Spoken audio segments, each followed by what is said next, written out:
Ang sarap tumambay dito, napakaaliwalas, napaka-presko, kaya kung naghahanap kayo ng staycation na pang large group, perfect itong Barrio Calaca para sa inyo. Main door pa lang, pang low-key donya na ang vibes. Meron silang game table na convertible into 3 games, billiards, table tennis, and air hockey.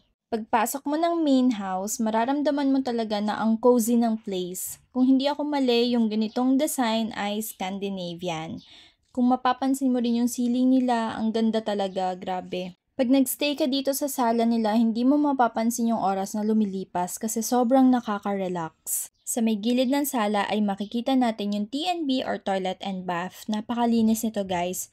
Yung shower nila meron ding heater, perfect sa temperature dito sa place na to kasi malamig din. Dito sa main house, merong 2 private bedrooms. Hindi ko na siya pinasok guys kasi meron ng gamit sa loob. Ito naman yung kanilang main dining area and kitchen. Later, ipapakita ko kung anong meron dito upstairs. For now, punta muna tayo dun sa bandang likod ng dining area kasi meron na namang another tambayan doon. Ang ganda talaga ng place na to, wala akong maitapon sa kahit anong sulok pa ng bahay na to, lahat ang sarap tambayan, napaka-relaxing talaga ng itsura, napakagaan sa pakiramdam na yung feeling ko lahat ng problema ko makakalimutan ko pag nagstay ako dito. And now, going upstairs, merong another bedroom dito para siyang attic or mezzanine, kaya tinawag kong private bedroom kanina, ito kasi walang pinto. Ito yung balcony ng isang private bedroom kanina, sa ilalim niya merong auxiliary kitchen and dining.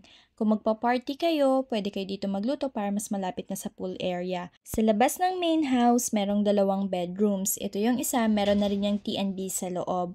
Tapos meron siyang hagdan pababa. Pagbaba mo, katapat niya yung parang video okay area. Or pwede rin kayo mag-movie marathon, depende sa kung anong gusto nyong gawin. Sa side naman, pwede kang mag-ihaw malapit sa pool area. Yung tubig nila dito sobrang lamig. Hindi ko alam paano kinakain ng pamangkin ko. Kanina pa yan nakababad dyan. Meron silang designated area for bonfire. May available wood na rin. Ito yung another room na nasa labas ng main house. May TNB na rin yan.